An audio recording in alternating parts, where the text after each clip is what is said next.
한적한 시골 마을, 인적이 드문 외딴 길가에 자리한 오래된 양옥집. 그곳은 한때 대가족이 살던 저택이었으나 시간이 지나며 점점 버려졌다. 사람들은 그 집에 대해 이야기하기를 꺼려했는데 이유는 20년 전 그 집에서 발생한 끔찍한 사건 때문이었다. 그 사건 이후 그 집은 문을 닫았고 아무도 그곳에 머무르려 하지 않았다. 그런데 그 집에 새로운 주인이 생겼다. 은퇴 후 조용히 시골에서 살고 싶었던 상우는 주변의 경고를 무시하고 그 집을 사들였다.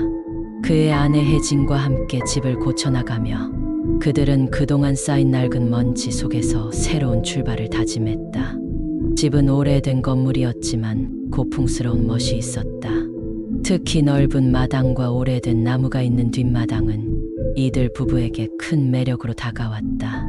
첫날은 아무 문제 없이 지나갔다. 상우와 혜진은 집을 둘러보며 정리하고 오래된 가구를 손보는 등 평화로운 시간을 보냈다. 그러나 둘째 날 밤부터 무언가 이상한 일이 일어나기 시작했다. 밤이 깊어갈수록 집안은 기이할 정도로 고요해졌다. 마치 바깥 세상과 단절된 듯한 정적이 집안을 감쌌고 이따금씩 이상한 소리가 벽과 바닥에서 들려왔다. 처음에는 바람이 부는 소리라 생각했지만 그 소리는 점점 더 뚜렷해졌다. 마치 누군가가 집안을 돌아다니며 발소리를 내는 듯한 소리였다. 상우는 신경이 곤두섰지만 그저 오래된 집이기에 이런저런 소리가 나는 것이라고 자신을 안심시켰다. 그러나 그날 밤 혜진은 이상한 꿈을 꾸었다. 꿈속에서 그녀는 집 안을 헤매고 있었다. 복도 끝에 놓인 낡은 피아노가 보였고 누군가 피아노를 치고 있었다.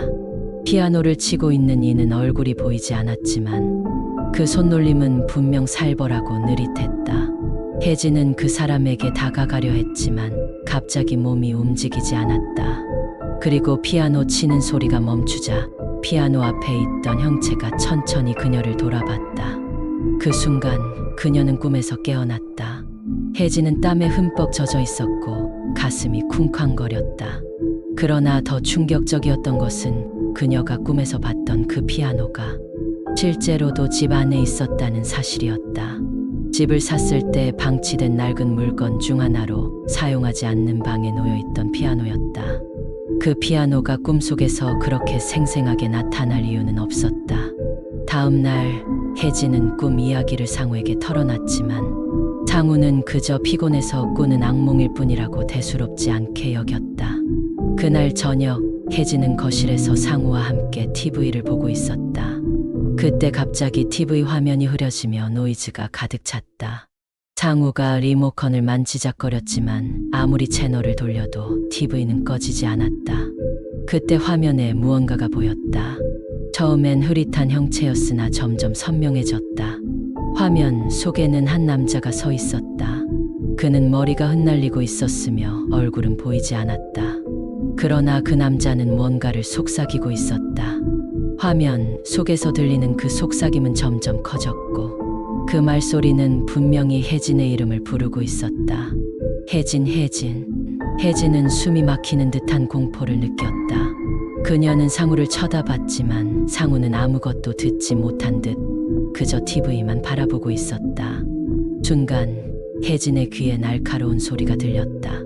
마치 누군가가 집 안에서 피아노를 치기 시작한 것처럼 서늘한 음률이 흐르고 있었다. 그날 밤 상우와 혜진은 침대에 누워 잠을 청했지만 집 안은 여전히 이상한 기운으로 가득 차 있었다. 혜진은 다시 꿈속에서 그 피아노 앞에 서 있는 자신을 보았다. 이번에는 가까이 다가갈 수 있었다. 피아노 앞에 앉아 있던 사람은 천천히 고개를 들었고 이번엔 그 얼굴이 똑똑히 보였다. 그것은 혜진 자신이었다. 그 순간 피아노 의자가 거칠게 뒤로 밀려나며 소리가 났고 꿈속의 혜진은 자신의 목을 손으로 조르기 시작했다. 숨이 막혀오자 혜진은 비명을 지르며 깨어났다. 그녀는 침대에서 몸부림치며 일어나려 했지만 뭔가 이상했다. 상우가 보이지 않았다. 상우? 그녀는 불안한 목소리로 남편을 불렀다. 하지만 방 안에는 대답이 없었다. 혜진은 침대에서 내려와 집안을 돌아다니기 시작했다. 상우는 어디에도 없었다. 그리고 거실로 내려왔을 때 그녀는 갑자기 피아노 소리가 다시 들려오는 것을 느꼈다. 그녀는 피아노가 있는 방으로 다가갔다. 문을 열자 상우가 그곳에 있었다. 그는 피아노 앞에 앉아 있었다. 그러나 상우의 움직임은 평소와 달랐다. 그는 마치 무언가에 홀린 듯 손을 천천히 움직이며 피아노를 치고 있었다. 얼굴은 무표정했고 눈동자는 허공을 응시하고 있었다. 상우, 왜 여기 있어? 혜진이 떨리는 목소리로 물었지만 상우는 아무런 대답도 하지 않았다. 그 순간 상우는 천천히 고개를 돌렸다. 그의 눈은 이상하게 휘어져 있었고 입가에는 기이한 미소가 번졌다. 그는 마치 자신이 상우가 아닌 다른 사람인 것처럼 보였다. 왜 나를 떠나려고 했어, 혜진? 상우는 낯선 목소리로 말했다. 혜진은 그 목소리가 상우의 것이 아님을 알아차렸다. 그녀는 그저 뒷걸음질을 치며 공포에 질려 방을 벗어났다. 피아노 소리는 멈추지 않았고 그녀의 뒤에서 상우가 천천히 다가오고 있었다. 혜진은 집을 벗어나기 위해 문으로 달려갔지만 문은 굳게 잠겨 있었다. 발을 동동 구르며 문을 두드렸지만 아무도 듣지 않았다. 그때 상우의 목소리가 다시 들렸다. 너도 여기 남을 거야. 이제 우리 둘 다 이 집에서 영원히. 그 순간 혜진의 귀에 들리는 것은 단지 상우의 목소리만이 아니었다. 그녀는 분명히 느꼈다. 이 집에는 그들뿐만이 아니라는 것을.